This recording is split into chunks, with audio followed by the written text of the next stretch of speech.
What's poppin', everybody? Welcome back to Doughclub, the YouTube channel that is way more than a YouTube channel. And on today's episode, we're going to be talking about how to start a business in 2021. Let's get straight into the video.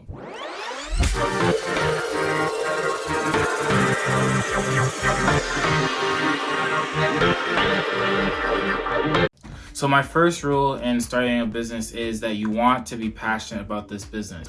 A successful business is started when someone decides to be passionate about a change that they want to do, and then they execute it and attempt to make that change happen. One of the first steps in doing that is deciding that you actually want to start a business. You need to sit down and tell yourself that that's something you want to do, and then make a plan.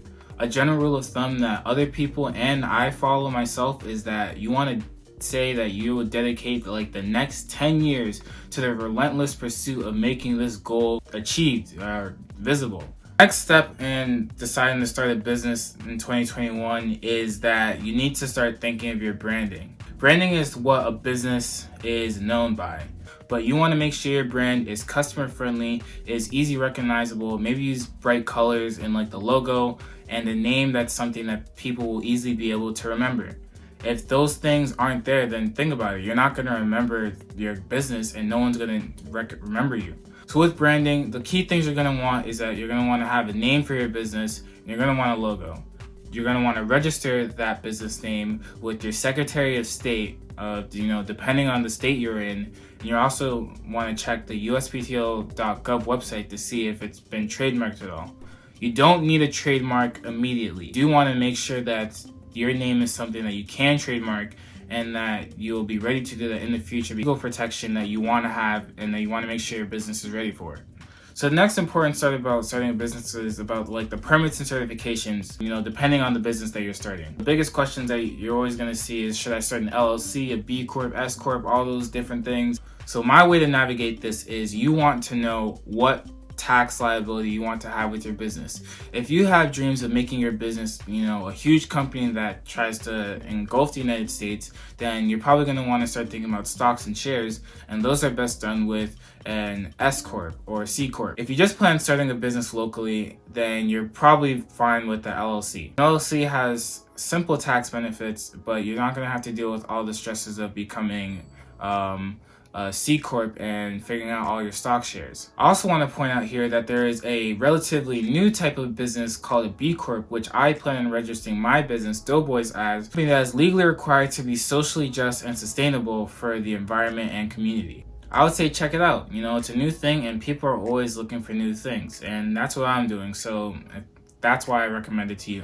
So my next step is something that people will actually probably debate me on, and it's okay because everyone starts a business differently. And it is to write a business plan.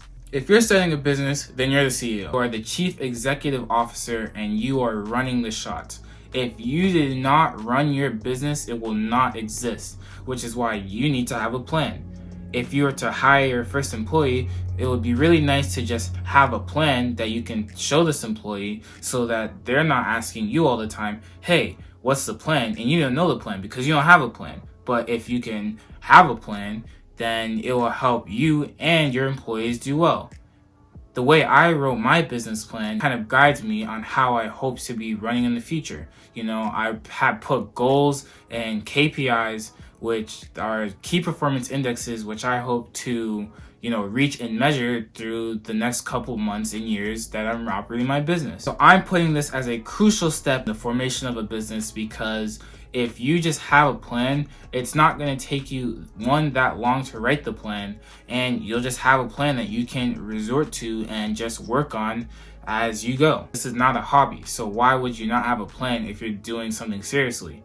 So the last important tip that I want to tell y'all about before you started your business is to think about your exit strategy. So according to Investopedia, a business exit strategy is an entrepreneur's strategic plan to sell his or her ownership in a company to investors or another company. So this is important because this is really what you want to get out of the business, and it goes back into why, or what was the reason you started this business.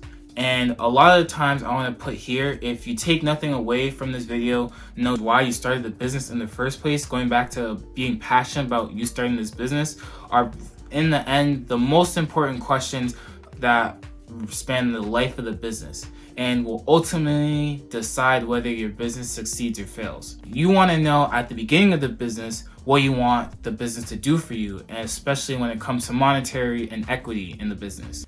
If you don't plan out the equity in your company early on and know how much equity you want to have, whether you start taking on investors or you start, giving up equity here and there to different people, you want to know how much money you're getting in return for all those risks that you're taking, because giving up your company is a risk that you're taking in terms of the financials that you're making. For example, if you know you want to make $10 million at the end of starting a business and you go on Shark Tank and give up 80% of your equity, and that means you're only going to get $2 million if the company has to be sold or the major investors took away all your money, then that's the money you got and you didn't plan out the exit strategy well. So that's why you're going to want to think about whether you want to start looking for investors or if you want to keep the equity in your company.